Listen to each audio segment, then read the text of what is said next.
What's going on, Bird Gang? This is Darren Sproles here.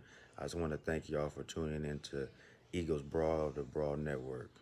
Don't forget to subscribe to the show and leave a 5-star rating. Fly Eagles Fly. This is a Brawl Network production. You're listening to the Eagles Brawl Podcast. E-A-G-L-E-S Eagles! Here to take you on the road to victory. It's Conor, Myles, Ed Kracz, Johnny Page, and Tyler Steege. What's going on, everybody? We are live.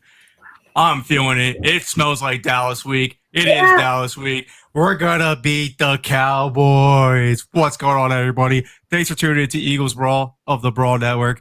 However you're tuning in, you're either on Twitch, Facebook Live, Periscope, or Facebook. We greatly appreciate it. Co-host Conor Myles here with my other co-host Tyler Steege. We got our Eagles Brawl insider Ed Kracz in the house, and also the host of Philly Sports with Giovanni Hamilton himself. The greatest thing about this episode, fellas, is Giovanni's doing a giveaway. Yeah. So we're doing the same little thing like we did as always. We have the comments. The best questions get to participate in this giveaway. If we decide at the end of the show who had the best question gets a Travis Fulgham jersey of the. So that's a big thing. We got the new GOAT. So you get a Travis Fulgham jersey. And then the next winner will be getting a pink Philly Sports with Giovanni hoodie, because you know we all need that pink Philly Sports with Giovanni hoodie. That one's the best. And then we're giving away a Philly Sports with Giovanni shirt. So we got a big night going on in Eagles Ball tonight. Yeah.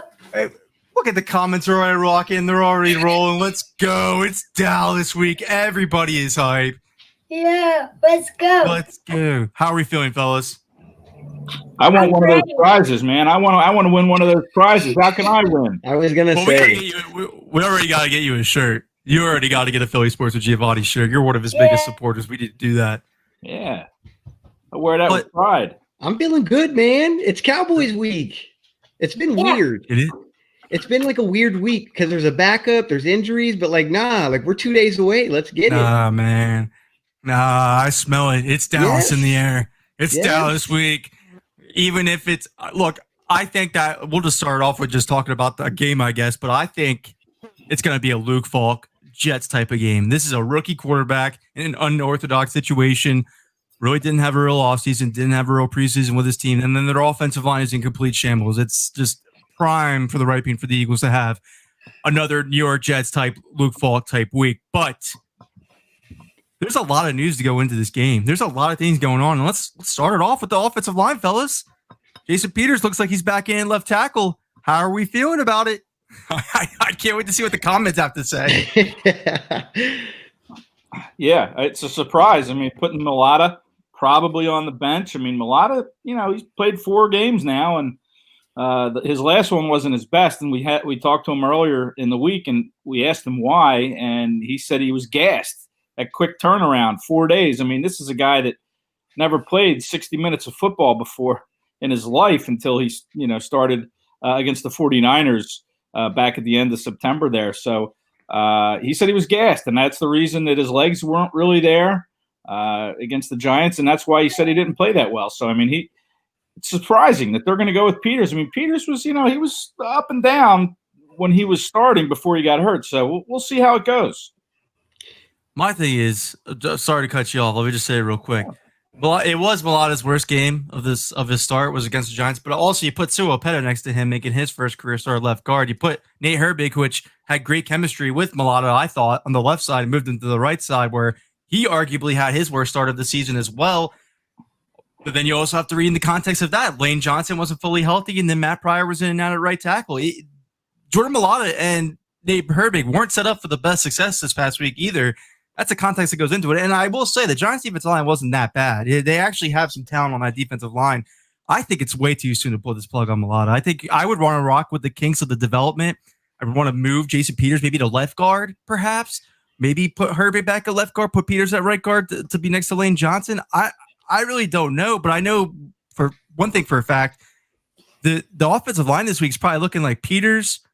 I would assume Herbig at left guard, Kelsey Pryor at right guard, and then Lane Johnson. And then I would assume Lane Johnson doesn't make it through the whole entire game. So then you have Mulata playing right tackle. Maybe that's just the vision for this week, Maybe they know at some point during this game, Jordan Mailata's going to go in at right tackle, so we should start Jason Peters at left tackle and just brace ourselves for it. But it is interesting, that's for sure.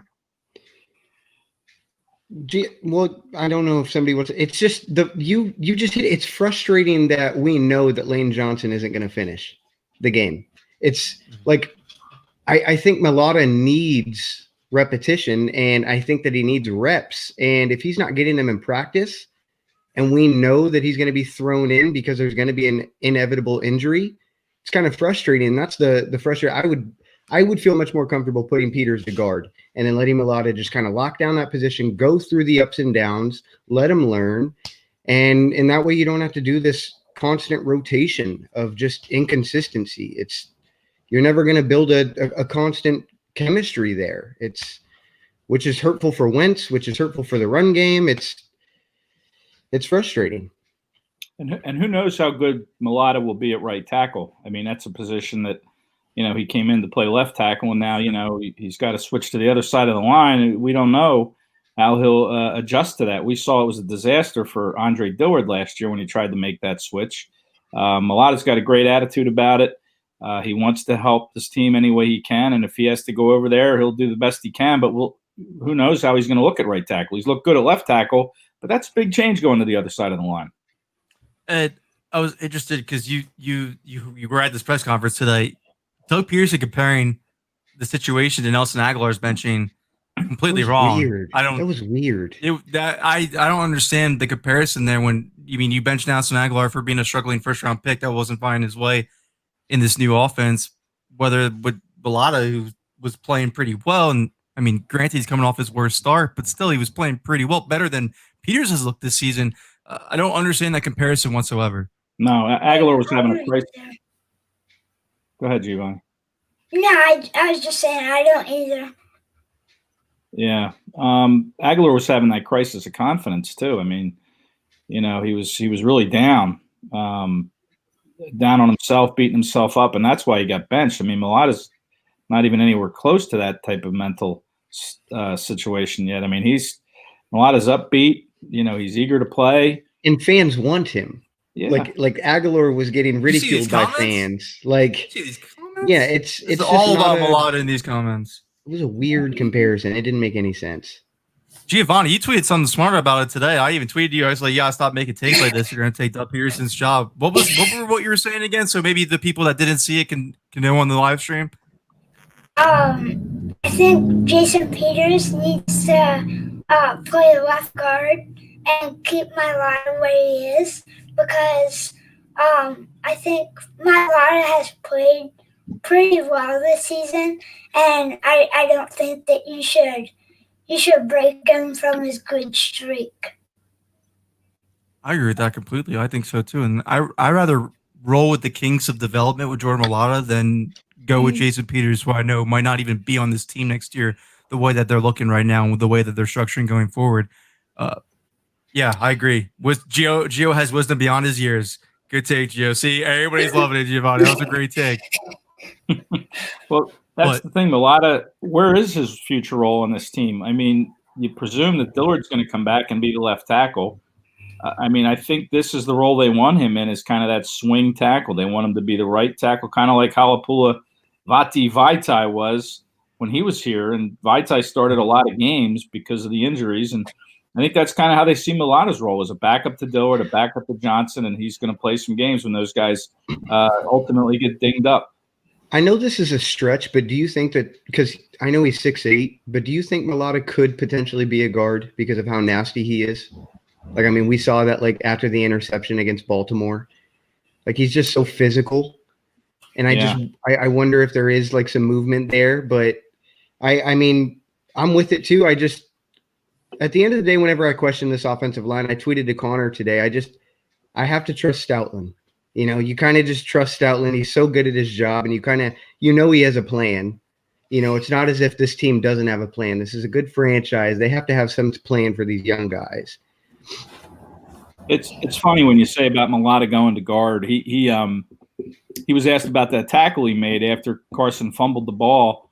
I guess it was against the Ravens, and he knocked the ball loose. And he was asked if he ever thought about playing defensive end, and he said, "Yeah, he's thought about it." He's made him a tackle, but I mean that guy 6'8". I mean, he'd be a pretty good defensive end if you ask me. So, he's thought about it. I wonder to answer this question on the screen, I think Jordan Mailata has shown more at left tackle than Andre Dillard has so far. I think so. Yes. Yeah, maybe. I mean, we haven't seen much of Dillard either. I mean, we had a small sample last year, but he's not I don't think he's the run blocker that Mailata looks to be. So yeah, there might be something to that that he is better than Dillard. But again, Dillard is a number 1 draft pick, and Jordan was a 7th round pick. So Dillard's going to be given every opportunity to show what he can do in a starter's role. Let's segue into Jalen Reagor's back. I am hype. Are we all hype? Jalen Reagor is going to back out on that field. That's what I love to see. Simply put. Ed, what do you expect from? I mean, look, first game back from injury, but we're also talking about the Dallas Cowboys secondary that's given up the most touchdowns this season to wide receivers, and that being 12. I don't think they have the speed guy in their secondary to handle the speed that Jalen Reagor could translate. After I know you can't really talk about much of the stuff you see at practice, but I mean, he's practiced all week. Looks pretty. I mean, not all week. I don't know if he's practiced all week, but he's been practicing. He's obviously going to play. Should we be excited for his return, or should we temper our expectations? No, I think you can be excited for it. I mean, I've said before, I think one of the biggest disappointments to me for this season is not being able to see how he would have progressed. I mean, he's missed 5 games. The advantage that he has, though, is it was an injury to his thumb, so he could still condition.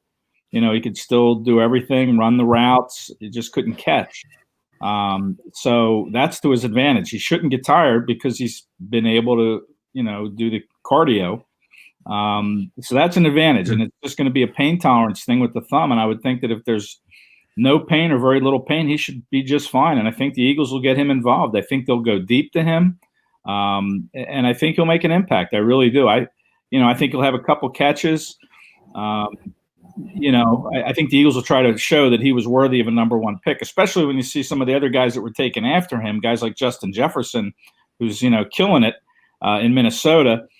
Even like T. Higgins, who went 32, I think, to the Bengals, and Laviska Shenault. These guys are having good seasons, but they've also played, 4 or 5 more games than Jalen Reagor has. But I think the Eagles will get him involved, and you should be excited to get Reagor back and see what he can do.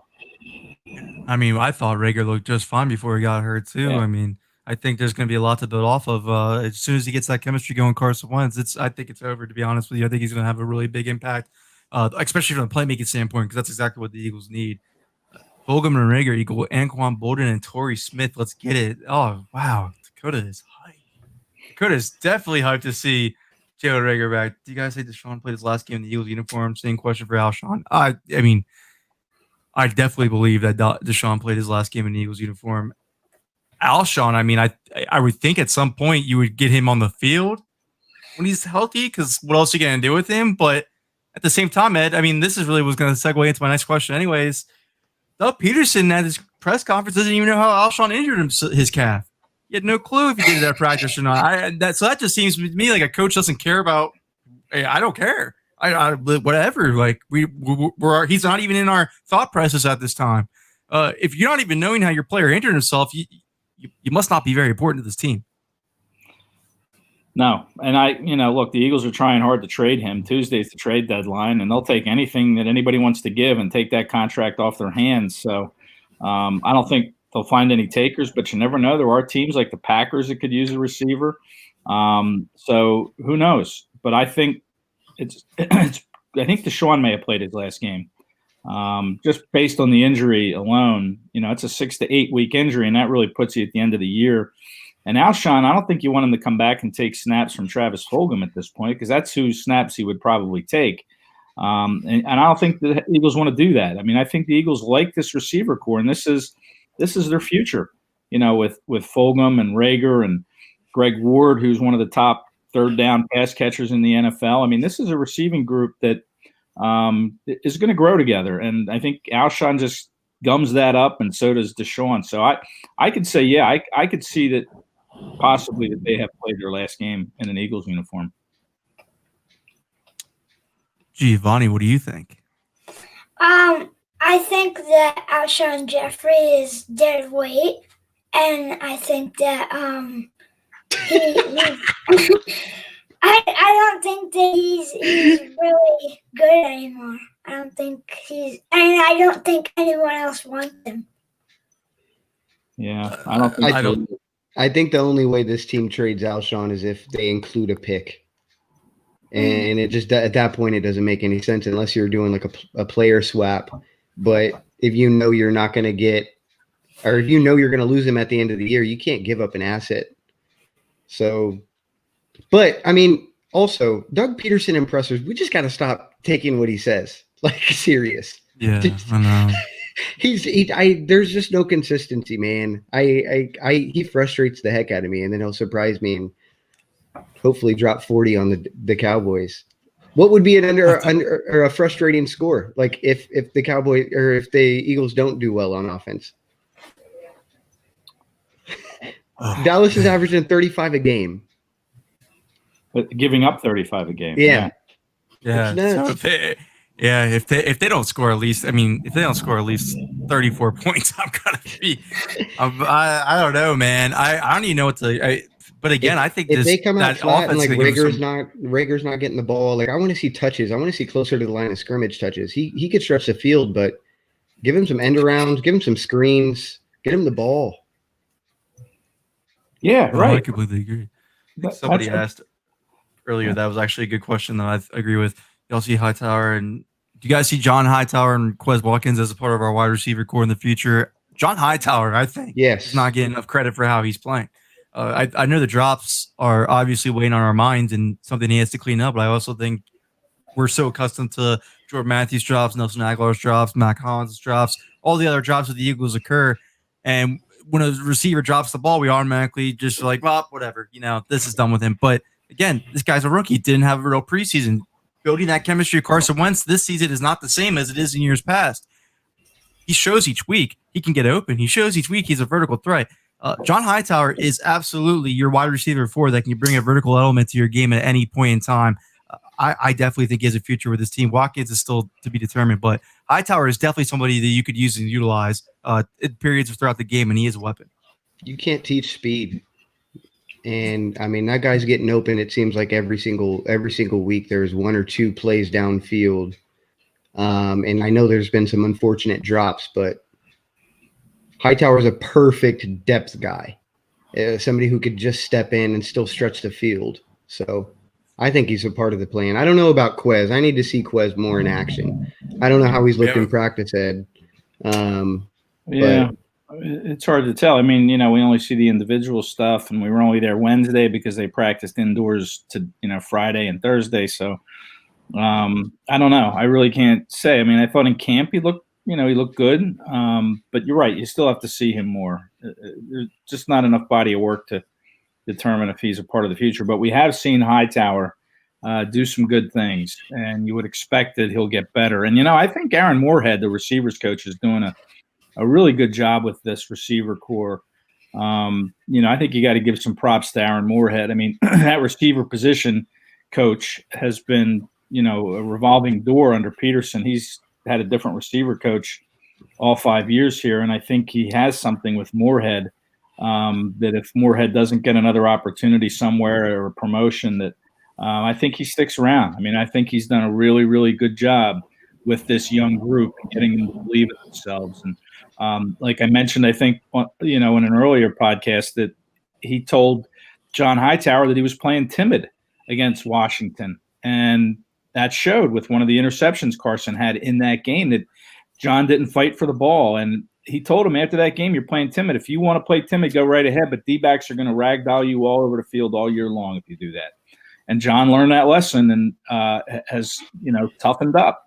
He's not playing timid. He's playing to the whistle. He's getting physical. So, he's shown the ability to learn and get better. So there's a lot of promising things to like about John Hightower. I agree. I mean, and the funny thing is, just to go to the Alshon situation, it's just nobody's done this yet. So that's why I just wanted to say this. He went from signing to Philadelphia and his first press conference being Carson Wentz is a future MVP of this league. And then he goes on to the end of the season, and he's a huge contributor of why there's a Lombardi in Philadelphia. He comes back next year, and you hear the one complaint about targeting Ertz. He had a fairly decent season still, production-wise. Downhill ever since the Ertz report, though. Just passing Carson Wentz to Josina, passing Howie to Josina, to not even really playing for the team, to the team pretty much trying to push him off the building, not even knowing how he got injured. I mean, T.O.'s situation was crazy, but this is absurd. This is absolutely insane. We're going to look back on the Alshon Jeffrey tenure and be like, this guy helped us win a Super Bowl, then he also helped us give us the biggest headache. And it was so weird, too, because when he did sign, everybody, because the Eagles' offense was kind of known as the spread it, like, Ertz, Alshon, there was Torrey, there was Aguilar, like, just spread it around, and Alshon never complained.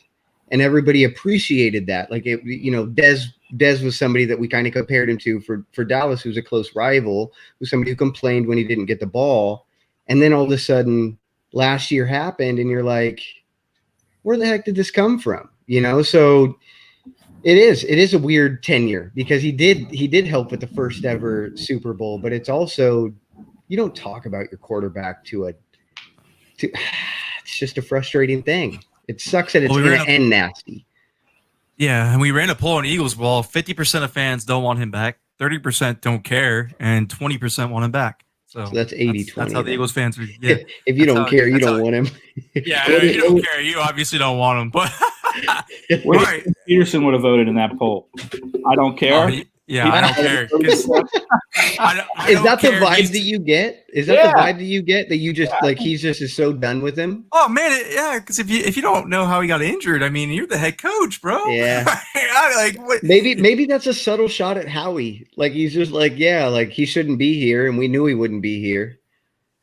Huh. I agree with this comment. There's a reason he stopped getting the ball, and it wasn't on Wentz or Hurts. Yeah, maybe it was like an insecure thing. Maybe it was an insecure thing. Like the guy wasn't getting open. He's like, man, I got to take a shot somewhere. Yeah, I mean, he has gotten worse ever since. Since he's been. I thought there was a good question earlier. Somebody, Korean 95, I think it was, that asked, would you trade Jeffrey in a fifth? In a fifth for a seventh. Yeah, for a seventh. I saw. Yeah, it was Justin. And that's where it just, to me, it doesn't make any sense, because you're shedding cap, but you're going to shed that cap at the end of the season anyway. So you have to have a plan for the cap space. So if you're bringing on somebody like a Stephon Gilmore, then it makes sense, which would be a stretch. Yeah. But it doesn't make sense to me to shed the cap this late in the season. No, not when you have a chance to win, not when you still have a chance to, you're getting players back. I mean, Jalen Mills said earlier this week there was a difference to the injuries this year versus last year, when all the injuries came late in the year and you weren't going to get these guys back. This year they came kind of early to the middle part of the season, and now you're going to get these guys back. And now you're going to see what kind of team, assuming there's not going to be any more serious injuries. But as you get these guys back, now you're going to have most of the team that you were counting on at the start of the year, and then let's see where it goes from there. I mean, they could conceivably be 4-4-1 heading to Cleveland before Thanksgiving. And that's 100% a winnable game, by the way. Yeah. Right. Yeah. 100%. You're getting Goddard back. You're getting Rager back. This offense is a sneaky kind of explosive offense. If they can get just an ounce of a run game, and you can get that play action going, man. But that's the one question I have about moving forward, is that because Peterson has yet to have success in Philadelphia without a run game, and there's not been a run game this year. So we'll see. Absolutely true. And then would it make sense to shed the Alshon contract and maybe trade him in a fifth for Avery Williamson from the Jets? I see a lot of people Williamson and Cunningham from Houston. Most people haven't watched Cunningham from Houston. He's had a really bad year this year. I mean, he may be an improvement, but I don't know by much. He's playing on the same level as Nate Gary, to be honest with you. I think it's not a stretch. And then Houston just gave him it should really alarm you when a team gives somebody an extension in the offseason and then is already trying to trade him. Yes, and that's why Alshon Jeffrey's not getting traded. So if you're pretty much trying to bring that situation in here with the Philadelphia, Avery Williamson was a good player, but I don't know if he's the same anymore since he's got hurt. I haven't really paid attention to him much on the Jets this season, though, to be honest with you. But I know last year he got hurt right away in the preseason. He was out all last year. Yeah. And you mentioned Nate Jerry. He's on the IR now, so we're not going to see Nathan Jerry for a couple weeks. Until around Thanksgiving with I think it was an ankle injury. So we'll see what this linebacker core looks like. T.J. Edwards is coming back. He hasn't been activated from the IR. What do you think about Will Parks, Ed? Well, according to my colleague Albert Breer, he's on the market. They're trying to trade him. Which, does that make sense to you? Because when Gary went on IR, I was like, to me, I know they're expanding the role for Kevon Wallace, but to me, I'm like, you already lack depth there at safety. When he went down, they were playing Epps, and Epps wasn't Epps was bad this year. But they like him. They like Marcus Epps, or what? It's another Jim Schwartz guy. Jim Schwartz likes Marcus Epps. What the hell does he see that makes him like these guys? I want an answer from you, Ed. I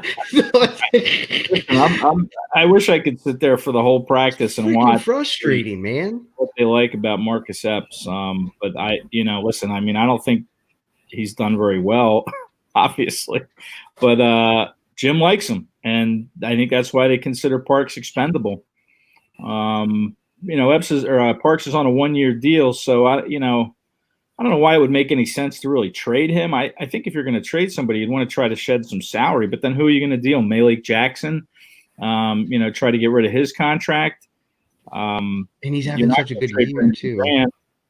You're not going to trade Fletcher Cox. They don't have a lot of veterans to trade at this point. Do you think Derek Barnett makes sense?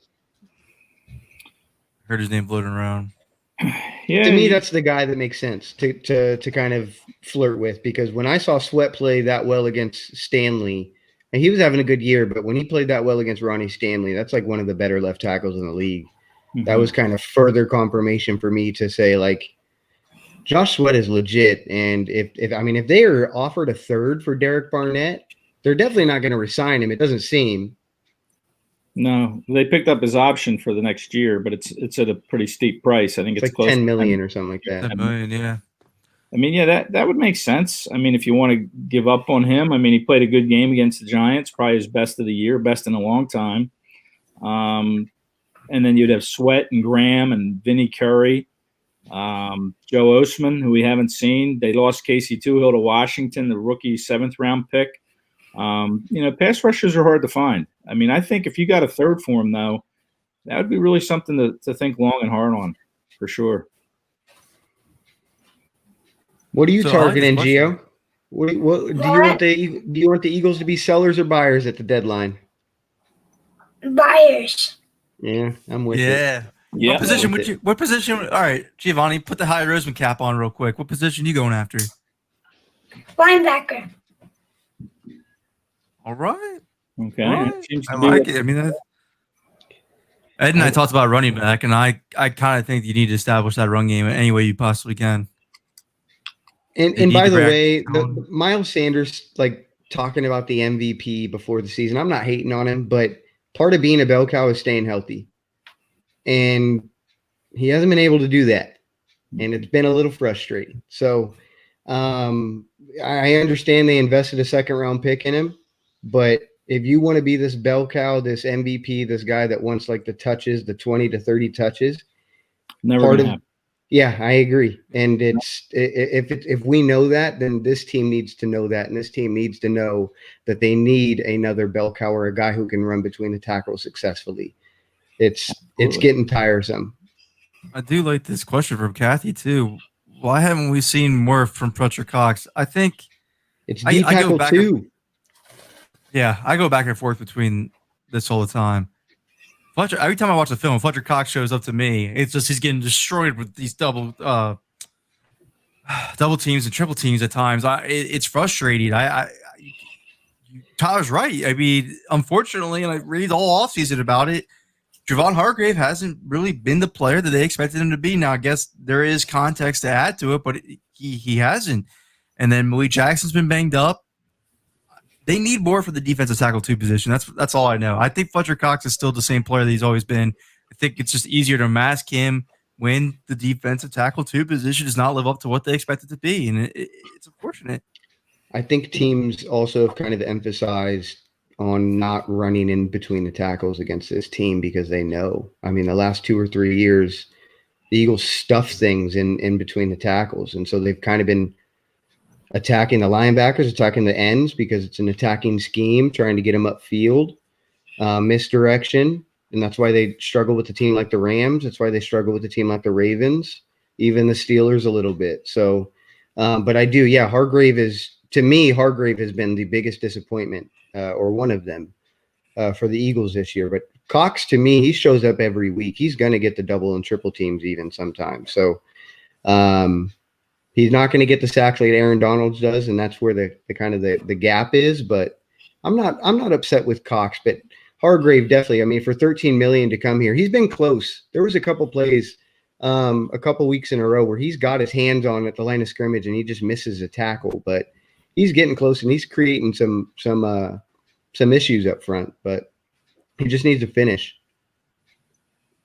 Yeah, I mean, I don't have a problem with Cox's effort. Although, and he restructured his contract. I thought maybe there was a chance they might try to trade him to shed some of that salary, but he just restructured his contract. I don't think you trade a guy after that happens. But I don't have any problem with his production, but you have to keep an eye on his age. He's getting, he'll be 30 on his next birthday. I'm not sure when that is, but he's 29 right now.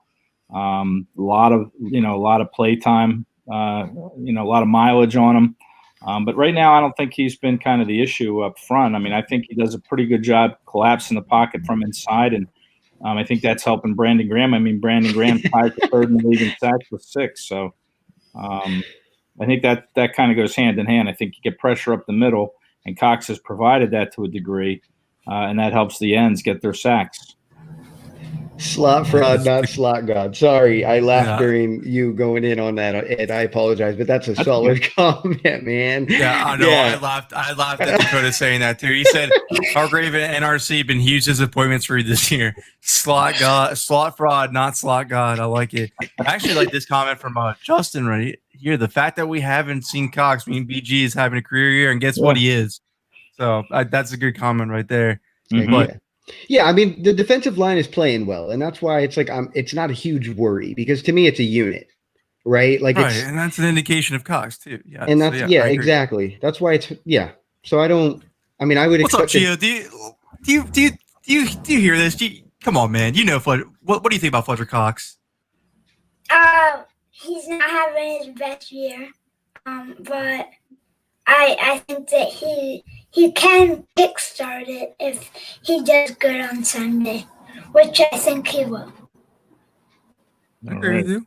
I think he has a good prime matchup against this weakened Dallas offensive line. We're 33 minutes into this already, fellas, and I don't know if I found that one question. I mean, the Alshon question was good. Questions I think that have been average, man. No, yeah, I'm just kidding. I mean, I need a GOAT question for a GOAT jersey for Travis Fulgham because it's Giovanni's giveaway. He's picking the winners, guys. So we're gonna need a GOAT comment or a GOAT question for. I mean, I don't know. Dakota's in the running for that though. I'm not gonna lie. It wasn't a question, but I laughed at the slot fraud, not slot god comment. But to me, a lot of these comments are asking us, and I didn't get to post every single one because a lot of them are rolling in at the same time. But a lot of them are asking us who we would all target as trade targets. And Ed and I had an episode where I said Todd Gurley. I don't. Obviously, the Falcons aren't going anywhere. He's on a 1-year deal. I think that's a guy that you can bring in, and you don't have to have the best offensive line in front of him for him to generate some type of production from the run game. And then he helps you in the red zone. He's one of the best goal line backs and best red zone production running backs there is. I think he complements Miles Sanders well when Miles Sanders comes back. It's just the thing is Todd Gurley really going to come here and share time with Miles Sanders? I'm not so sure because he still has that I'm gonna start running back mantra. But if you promise him a chance of winning, I wonder if he takes it. I actually like Todd Gurley. I like that idea. Sorry. On your deal. Let me reword that. I don't love Todd Gurley, the player, but I do like the fit here. I do think that it really would be a good fit. Yeah, rental at the short term, and he is. He's a guy that he can catch on first and second down, and he also can run between the tackles, and that's just what they need. They need somebody who's going to punish defenders. Jordan Howard was it last year, but somebody who would be fun, and I know it's unrealistic, but Stephon Gilmore here for a year would be freaking fun. I know it's unrealistic, but if you saw Darius Slay and Stephon Gilmore lined up, it would give Jim Schwartz so much blitz ability. And I would love to see it. I doubt it happens. Obviously, I'm being that's my fan cap on, but I would love to see that. We're definitely going back to this question, though. I like that question by Justin. I'll go back to that. But I know that Dom's about to take Ed's answer. Jordan Howard. Jordan Howard. Yeah, I like Jordan Howard. I liked him last year. I don't like that they let him go. I thought they should have tried to bring him back. I mean, he got a lot of money to go to Miami, but now he's a non-factor down there, and I think the Eagles should make a call and try to bring him in for a conditional late-round pick. He led this team in touchdowns last year with 7. So I like Jordan Howard. He knows the system for sure. We're getting some good comments. That was a good one. Should I divorce my wife so she can go after Travis Fulgham? Yes. That's a good question. Yes. Yeah, you made Giovanni. That's a king move. Yeah. Does making the playoffs mean Howie Roseman, whether or not he's on the hot seat? All right. Does making the playoffs mean that Howie Roseman, whether or not he's on the hot seat, does he mean he's safe for the foreseeable future? I'll say it right now to start off. They're not firing Howie Roseman regardless of what happens this season, to be honest with you, because of the cap situation next year. I don't think you ask a new executive to come over and inherit the situation when the cap is looking awful. I don't know how you could ask somebody new to come in there and deal with those circumstances. Maybe the year after, but how he's going to have to clean up that cap situation that he. I just don't think he's on the hot seat. And Ed, you may know some more stuff than me, but Howie's seat is not even close to being hot, in my opinion. I don't think he's catching as much slack from Jeff Lurie as much as fans are giving him, and I think the leash is quite long in that regard.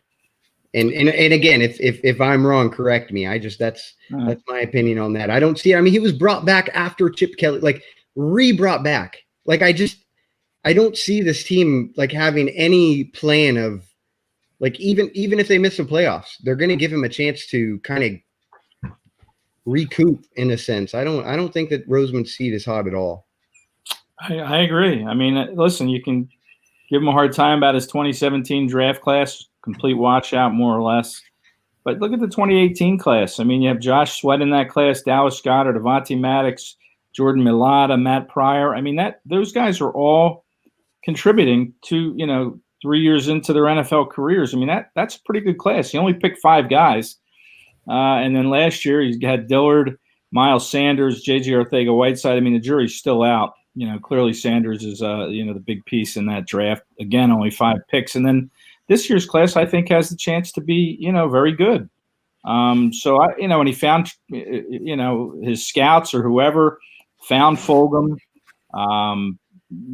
that's a feather in his cap. So you miss on Arcega-Whiteside, but you get Fulgham. So that's kind of a trade-off. But, I think, Howie's probably done a little bit more good than fans probably give him credit for. So I don't think his seat, like you said, Tyler, I don't think his seat is hot even a little bit. That was a really good point by you, Ed. For much as we kill him for the drafting, he seems to do a decent job righting those wrongs per se, because J.J. Arcega-Whiteside was drafted to be the future X of this team, and now Travis Fulgham is giving you that quick answer. Hey, J.J. is not the guy, but 1 year later we found the guy that is. So I agree with you. I mean, he does still find some ways, but Giovanni looks like he's like, nah. Go ahead, Giovanni. Let's hear your opinion on it. Can I answer this question and then answer the question on the screen? Yeah, that's what All right. So, I don't think that Howie is going to be on the hot seat just because there is such a big mess in the cap, and I don't think that you can call in a new guy and say, fix this. Right. Yeah. Without really knowing the roster that well. I mean, how he put this roster together, now he's got to dig out from under it as far as the salary cap goes. Yeah, all right. So this question, the reason I want to interview Brian Dawkins is because when we have big weeks like this, like Dallas week, he brings so much energy, and that's why I love him so much. Yeah, the X-Man. Yeah, that's a Yeah. good answer too. That was a really good answer. See what we got going on in the. Yeah, this is true. Howie's much better at signing undrafted free agents and drafting. People kill him. People really kill him. It's nuts, man. Like I've said it a few times. If fans scrutinized all 32 other or 31 other GMs, they'd come back and realize how good Howie is. This team is the Philadelphia Eagles are a class organization. And he's done a damn good job. I mean, they're on the verge of making the playoffs 4 straight years. You don't do that on accident. Yeah. I mean, my contention is, all right, it doesn't matter how you get these guys, if they're first-round picks or seventh-rounders or free agents. The point is getting them. I mean, we found Corey Clement as an undrafted free agent, and look at the year he had in 2017. In big part of that Super Bowl team, another undrafted free agent. So, T.J. Edwards is a linebacker who's probably going to start now with Nate Gary out, undrafted free agent. So yeah, I don't think it matters where you get them or how you get them. Just get them wherever you can get them. And Howie does an okay job at that. Actually, before we get into this question, I completely forgot, and I can't believe we forgot. And you just remind me that what is the picture at linebacker this week? What are we doing at linebacker? Well, it's probably going to be Gary's on the IR, so it's probably going to be T.J. Edwards. Alex Singleton, his role will still be what it is, and he's playing pretty well. I mean, he had 2 quarterback hits against the Giants. They're using him to blitz a little bit. And I think Sean Bradley will be back in the mix, and that's a good thing. That's what you want. That's what we want to see is Bradley back in the mix, in my opinion, and maybe some Davion Taylor too. So, I'm excited, man, for Davion. Davion Taylor. What's that? Sorry, Davion. He showed. You could tell he kind of doesn't really know what the heck he's doing out there, but he's whatever. Like his feet are just moving, and he's just attacking whatever he sees. I'm excited to see his role grow. And by the way, about the Cowboys run 3 wide receiver sets. So the cool thing is the Eagles linebackers should kind of be stress free a little bit as long as they stop the run, and that's more on the D line. But Cowboys are going to be running a lot of 3 wide receiver sets, so. I think the Eagles match up really well with that. Having Avonte Maddox back will help. I mean, you don't have to play. I mean, Roby Coleman kind of subbed in there at the outside cornerback spot with Maddox out, so getting him back will help. But these 3 receivers are pretty good. Heck yeah. They can only cover one of them. The Eagles' pass rush is going to have to get home against the rookie quarterback. I like the comparison Conor had earlier with the Luke Falk type of game. You hope it's Luke Falk and not Joe Webb. Yeah, that would be. Dallas' offensive line is not the same, and that team doesn't even want to play. It looks like. I mean, that Joe Webb team was playing for a playoff spot at least, but this team looks like. I mean, we all saw it happen to Andy Dalton, and that team didn't even make a move to confront John Bostic. They just look like they're mailing it in. They don't want to play for that coaching staff. The coaching staff doesn't want to coach them. Yeah, I like this question here, though. I like this question here because I think it is a thing, something to address. Is the Birds always seem to start the game slow, especially against lesser opponents? What do you guys think the number one reason for that is? Is it coaching? I do. Yeah, I do too. Yes. Yep, I do. I think that's one of Doug's weaknesses. I'll go the other way and say it's execution. I think a lot of it's execution. Either Carson will come out and be a little bit high with his throws. I had some Chip Kelly vibes real quick. I just had the Chip Kelly jitters after I heard the word execution. Yeah. I mean, I coaching could be a part of it. Sure. They scored their first possession. They scored a touchdown on. That was only the second time they did that this season. They did it against Washington, and then they did it against the Giants. So you'd like to see them do a little bit better with their first drives, with the scripted plays that you have, basically all day Friday to work on. You're doing your red zone stuff. Saturday, your walkthrough. You're working on those 15 to 20 scripted plays. You'd think they'd start better.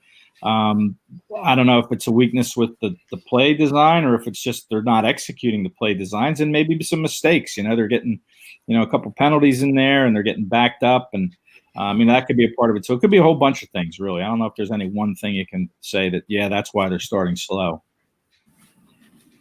I think this is a really good question. This is a really good question. I actually really do want to get into this. I will say though that Matt Stoff, or excuse me, I'm not gonna try to butcher your last name, dude. But that guy's in the running for that conversation though. I'd really like that question, to be honest with you guys. I don't know about you guys, but Dom has a good question. What you think of that question? Good, right? Yeah. Good. So with Rieger back this week, do we see more 10 sets? Rieger, Hightower out, and Ward, Fulgham in the slot. I think so.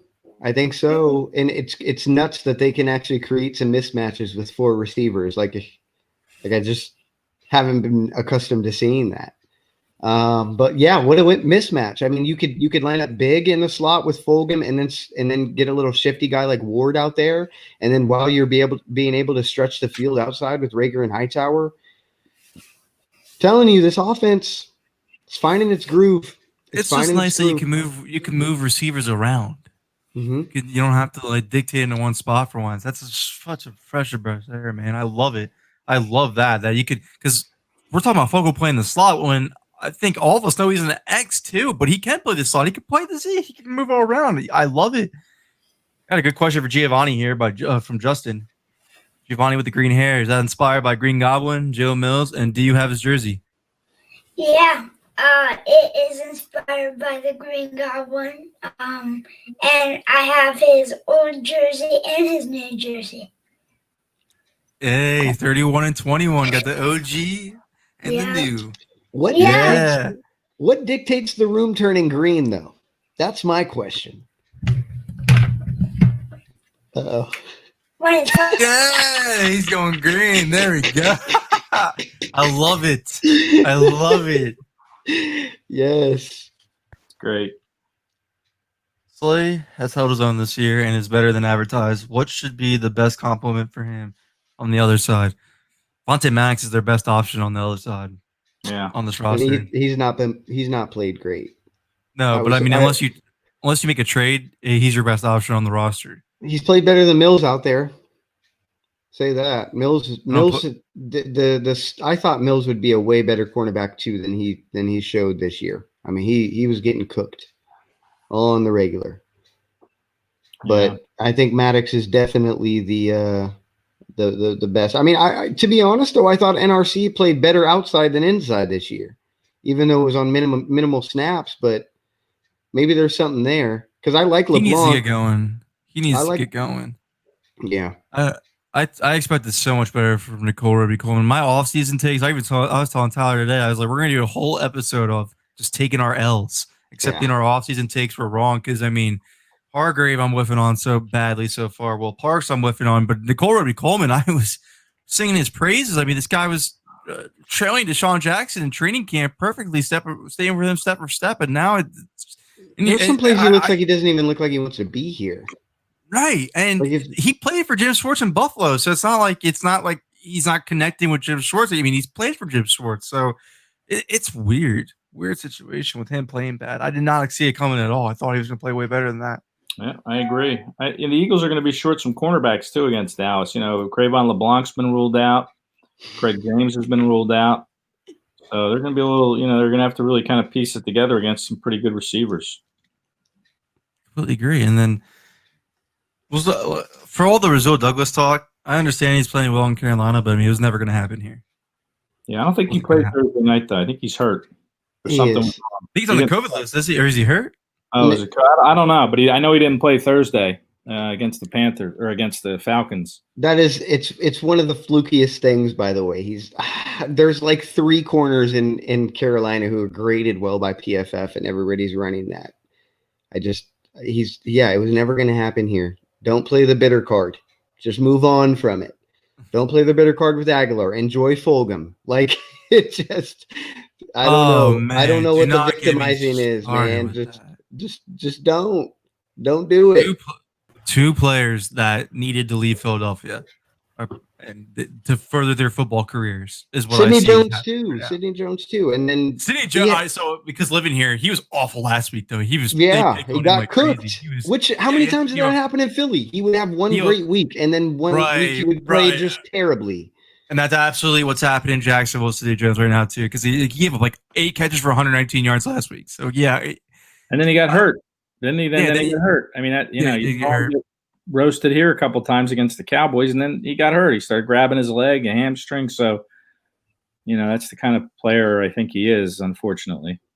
I think Giovanni's going to have a winner of one of his shirts. I think he's going to pick this guy out because he keeps asking Giovanni some great questions. Who's Giovanni's favorite Eagles, past and present? We should all take part in this. I like this question. We all get some knowledge about us. I know Ed's going to be like, I'm the beat writer, but I mean, you got to have an all-time favorite. You got to have an all-time favorite. I was a fan before I was an Eagle, before I was a beat writer. That's absolutely true. Giovanni, you want to start off? Who's your favorite Eagles past and present? You might have been muted. Guy. Yeah, you might be muted.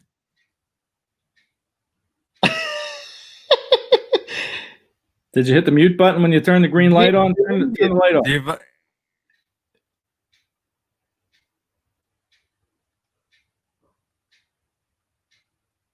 Uh-oh. Oh, no. Oh, there we go. There we go. Hey, we got it. Okay. My mic's being weird. Justin, you might get the Fulgham jersey just because you've been so interactive.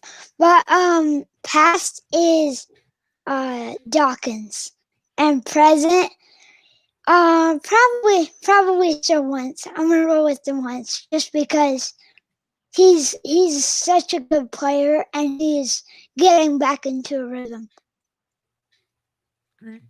Agreed. I'm curious to hear Ed's.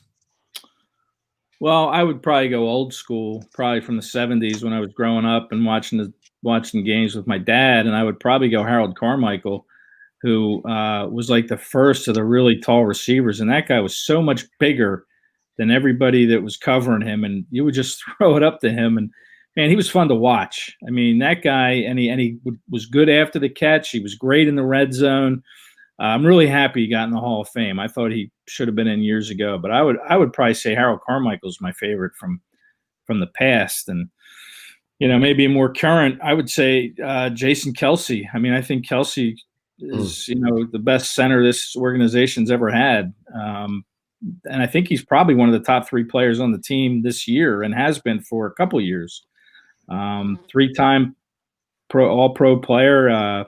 They're really going to miss him when he decides to retire. That's a big hole that they're going to have to fill at center. Someone will do it, but they won't do it as well as him. No, they won't have Jason Kelce again. That's a once-in-a-lifetime opportunity. Tyler, who's your favorite? All time. I mean, you always hear B-Doc, so that's mine. But Trent Cole. Trent Cole is one of my all-time favorite Eagles. Undersized. Like never stopped. He's like what the Eagles want Derek Barnett to be as far as like the high motor. I just don't think it'll ever happen. But Trent Cole is one of my favorites, and then Kelce and Brandon Graham. Brandon Graham is probably my current favorite Eagle. Started off slow here, had the ACL. Fans kind of wrote him off. The guy never gave up. He played in a 3-4, played in a 4-3. And it didn't matter. I mean, you could sometimes slide the guy to D tackle and he's still productive. So, and he's always, and I'm not even close to him, but I bet you his energy just so, man, like there's something about Brandon Graham that just makes you want to be a fan. I'm a big fan of Brandon Graham. All right. So you guys pretty much took all my answers anyway. So, but Brian Dawkins, obviously number 1 is Dawkins, of course. Yeah. And then number 2 is definitely going to be my guy, Brandon Graham. Yeah. Absolutely love this dude. He's the man. I absolutely love Brandon Graham. Not only that, like everything Tyler said is absolutely correct and true, and that's the reason why I love him, because he represents Philadelphia. We're always the ones that get knocked down. We're always the ones that get talked down upon, and nobody thinks that highly of us, but we always find a way to work together. We always find a way to still be positive and still bring the best out of us, and that's what Brandon Graham does, and that's why he represents the city so well. So it's hard not to love that guy. One more that I know you'd appreciate, Conor. Sante Samuel. Yep. Asante I would Samuel, appreciate man. that. Yes. Asante Samuel was my favorite quarterback all time. I love Asante Samuel. I mean, from the moment that he was signed, just immediate production. Like immediate production. Asante is just another guy. And he had dreads. Can't downplay that. Reggie White. Reggie Yeah, White for sure. that was a great question. That's because you could ask me that same question tomorrow, and I And might it's have something different, right? Yeah. You know, I mean, well, that's Justin. Justin's I think Giovanni already gave away who he thinks is going to win. yeah, Apparently, he knows you too. yeah, yeah. I know Young Kim. Yeah, Look at that. yeah. Look at that. Look at that. We're all coming together. Liz Shepard was a good one too. I love Liz Shepard. Troy So- Benson. So, yeah, something about Brandon Graham. I wrote a story on him this week about how he's got this staying power. Who do you guys? I don't know if you saw the story, but do you know who the number one pick in the draft was the year he came out in 2010? Brandon Graham. The number one 2010. overall pick. Was I don't know. I always remember Earl Thomas was in this draft. Yes, it was a quarterback. I don't know. Was I it Jamarcus three. Russell? I was It wasn't- three. It wasn't Jamarcus Russell, right? No, He was 09, I think, or 08. Oh no. Sam Bradford. Oh right. Sam Bradford. Yeah, Remember, yeah. Giovanni, you know him. He played for the Eagles with Chip Kelly. I'm mad that I didn't know that. Somebody Yeah. actually answered that though. Somebody did answer that before we gave the Look answer. at Good that. job. So, Nice yeah, job, she did buddy. answer They deserve something. They deserve something. Yeah, that that, Did I get anything for that question? That was a good question. was That a was a good good question. question. You That was a deserve good something, question. man. He did say I was 3. That's awesome. Yeah, but a lot of those class, like Earl Thomas isn't playing anymore. Brandon Graham's still playing. He's playing at a high level. I mean, Jason Pierre-Paul was good in that draft also, who went 2 picks after Graham. But Brandon's an iconic player in this. I mean, they could retire his number. I mean, that's how good of a career he's had. We may be seeing the last player to ever wear number 55 for the Eagles. I hope so. That would be amazing because I do have his authentic jersey. Yeah. What's going on, everybody? Giovanni, do you have a coach who you would look up to when you become a coach? Ooh, Chip Kelly. that's a good question. Chipper. Doug. Doug? Dougie P. I All like right. Doug. You like ice cream? Yeah. Who doesn't? Yeah, if you did Chip Kelly, you got to learn to talk really fast. Like, that's all he did. He talked really fast, and then he was gone. He I left. will say, Yeah. Doug Peterson is a leader of men, and I could definitely see Giovanni being a leader. So I think that's a good. I could tell that you look up to him though for that aspect for sure. This is a good comment because he did not get enough credit for this. Giovanni predicted Jalen Mills interception last week. He predicted Brandon Graham strip sack, and then he predicted a Carson Wentz rushing touchdown. And then Tyler had Brandon Graham as Manscaped MVP. Like that was Eagles probably was hidden on that pregame with these predictions. Giovanni had three almost every single one of his predictions are right. 3 out of 4. 3 out of 4? Wow. Yeah. So the question is, do you have some predictions for this week? Ooh. Because you're going to the game, we're not going to be able to hear from you. Yeah. I'm gonna say, Carson has definitely over 100 yards in the air. I think Darius Slay has a pick. I And hope so. Brandon Graham has a sack. And I think the defense as a whole has 4 or 5 sacks. Good. I like that. That's good. I predicted earlier in the week that Brandon Graham has 3 sacks this game. So Ooh. 3. yeah, I was getting a little bold, but I think he's going to feast. I think the unit, absolutely. That would be awesome. I think the And defensive Slay- line does. Slay's due for a pick. He's only gone 1 year without one in his 8 years in the league. He doesn't have one yet. He's due. So he's he's due. due, That's and- a good pick. I like that. The best time to get a pick is when you're facing a 7th round rookie quarterback behind a really broken down offensive line. Yeah. Giovanni, this person asked, do you think the defense is going to be able to stop Zeke? Yeah. Yeah, clearly. I'm about to say clearly Giovanni's all in on the defense this week. He's got the defense this week. So we should segue into our Manscaped MVPs, fellas. We should let everybody know who are predicted to be the Manscaped MVP. So again, you can go on manscaped.com, 20% off when you use promo code Brawl. That's BRAWL. 20% off, free shipping. Go on Manscaped, get yourself situated, get yourself right. You know, it's getting a little chilly outside. You want to get that cuddle buddy. Treat yourself right with Manscaped. We got some great underwear on that website too, guys. Just want to tell you that real quick. Who should we start off with for the Manscaped MVP? Should we start Giovanni off with his pick? Yeah. You would go first. All right, Giovanni. I'm gonna let Tyler go next since you guys were battling out of who should have the same pick this week. But Great minds, bro. Great minds. Go ahead, Giovanni. Let everybody know. Carson Wentz.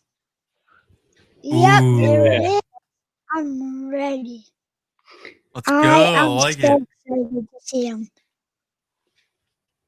So why do you think specifically he's going to be winning the Manscaped MVP? I think he's gonna make a lot of completions, and I think he's just gonna have a huge game against the Dallas defense because, as we all know, they're not the best, not even close. But I think he's gonna have a huge game. I completely agree with that. Yes, sir. It's a good pick. 12 touchdowns, 2 interceptions, career touchdown to INT ratio against Dallas. Carson Wentz has. I think they're averaging, I think we said 34 points a game allowed defenses for the Cowboys, like 315 yards per game allowed. Like the defense is just really bad. They're relying on young guys. I don't know. I expect him to have a big game, and I would be disappointed if they don't. If they don't, I'm going to be looking at him angry at somebody, Peterson or Wentz. One of them. We'll figure it out. Oh yeah, he has to have a big game, or I'm going to be flipping out. Okay, especially against this Mike Nolan coach defense. He's one of the worst defensive coordinators in the league. Did we all see the Tabasco, by the way? Yeah. Did we see that? Yeah. Yeah, Tabasco in his eye. Oh my goodness. Ed, you ready? Your Manscaped MVP? Yeah, well, I like Wentz. It's a good pick. I think he's going to hit a couple home runs this week. I really do. I think he's going to hit some deep balls. But I like Boston Scott. This is a Dallas defense that hasn't stopped the run well in the last 2 weeks. Kenyon Drake had, I think, 160-plus yards 2 weeks ago. Antonio Gibson, of all people, a rookie for Washington, had almost 130 last week. So I think the Eagles can exploit this defense on the ground, and I think they're going to try to do that with Boston Scott because Miles Sanders isn't going to play. And, we saw Scott last week. He didn't have quite 100 yards in the receiving and pass game, but I think he'll have over 100 yards from scrimmage. I think he'll be used in the screen game like he was a little bit last week, and they're going to give him the ball. He had it 12 times last week. I think he'll get it 12 to 15 times again this week. He'll have more success, and I just think that they'll hit him on a wheel route for a big play, and I just think Boston Scott will be able to shred this Dallas defense on the ground, and I expect that he will. I like we need a Boston Scott week. I need a strong Boston Scott week for my emotions. I want to see him do well. We're huge Boston Scott fans over at Eagles Brawl. He does do one of our intros, so that's another reason why. But I'm a huge Boston Scott fan. Great guy, good guy. We'll get into my Manscaped MVP pick, and it was the one, the only, the GOAT, Travis Fulgham. And the reason why I picked Travis Fulgham as my Manscaped MVP pick was because Dallas is giving up the most reception touchdowns to wide receivers this season. They have 12 thus far this season. I think Carson Wentz is obviously going to ride with the guy he trusts the most. And also, in the span of Travis Fulgham being brought up from the practice squad for the Dallas roster, he leads the NFL in reception yards. So I think Carson Wentz is going to continue to go into this game and ride his number one target. And look, the matchup this week is against Trevon Diggs, who, again, good rookie, but again, is a rookie and the most unorthodox offseason ever. As a rookie and a rookie corner. The secondary is just bad. They don't have any good safeties, even if they had the safety help over the top. I mean, we saw Travis Fulgham make a jump up catch against Marcus Peters and Marlon Humphrey. I can't only wait to see what he does to the Dallas secondary. He's my Manscaped MVP pick for this week. Let's go. I'm ready for Go, Sunday man. night. I am so ready. We need to beat Dallas. Let's get it. We need a good win. If you could choose, who would you have the Eagles? Barry Sanders or Calvin Johnson? Calvin That's Johnson. crazy. Give me that one immediately. Give me Calvin. Wentz with Calvin would absolutely bonkers. Ooh. Megatron. I would love, Megatron's my pick easily. I like I love your slave. Oh, I don't know if you want me to read your mom. I didn't realize it was your mom at first until I saw the honey part. And I was like, I don't know if I want to. It was a good pick, though. I like that pick, too. I do like that pick, too.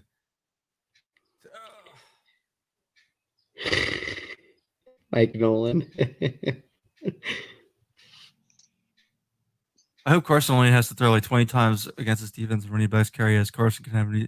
Hey, that's why Ed picked Boston Scott as his Manscaped MVP. And Justin picks BG. I like that. Tyler had BG last week, and I think a lot of people would agree that he ended up showing up to be one of the MVPs. I'm trying to look around and see if we had any really good questions that I missed, because I know Justin is probably going to be one of our winners, right, Giovanni? Yeah. Want to start getting into these winners? You think so? Yeah. What do you think Justin should win? He gets the Fulgham jersey. He gets the Fulgham jersey. All right, Justin Courier 95. Yeah. If you could reach out to us on Twitter at Eagles Brawl, we'll make sure to get you that Travis Fulgham jersey, because Giovanni did pick you as one of the winners. So you do get the Travis Fulgham jersey. Yeah. Nice job, Justin. I think Dakota gets the hoodie just because of the what was it? The slot fraud, not God. Yeah, that was so funny. Yep. He deserves something for that. I agree. Yeah.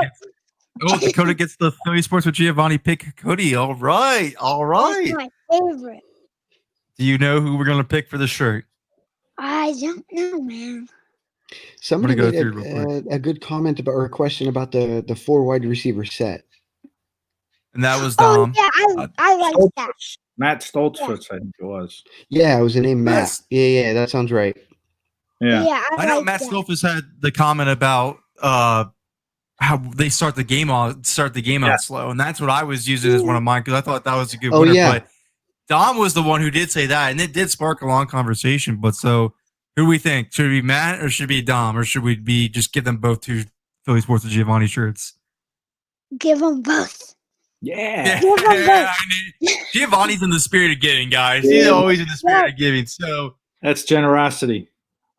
Such generosity. So Justin says, thank you all so much. I'll be sure to appreciate you guys. Can't wait for the next podcast. Thank you, Justin. Congratulations on the Travis Fulgham jersey. Dakota, congratulations on the pink Philly Sports with Giovanni hoodie. Please rock that pretty well. I just ordered mine. I cannot wait for it to get here. I'm so happy it's pink. I'm so happy it's big. They're my favorite. And Dom, I haven't seen you in the comments lately, but congratulations. You also get a Philly Sports with Giovanni shirt, and we'll find a way out to get to Matthew Stoltzfus as well. Giovanni, I speak on behalf of Carl here as well. He was proud of the game, man.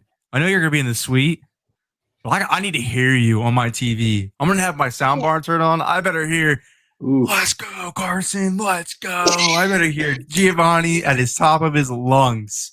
I will. I can't wait. Yeah. I can't wait. All right.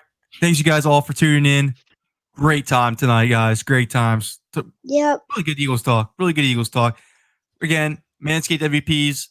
Giovanni and Tyler go Carson Wentz. Ed goes Boston Scott. I go Travis Fulgham. Let's see who does it next. Thank you guys so much for tuning in. We greatly appreciate it. Go Birds.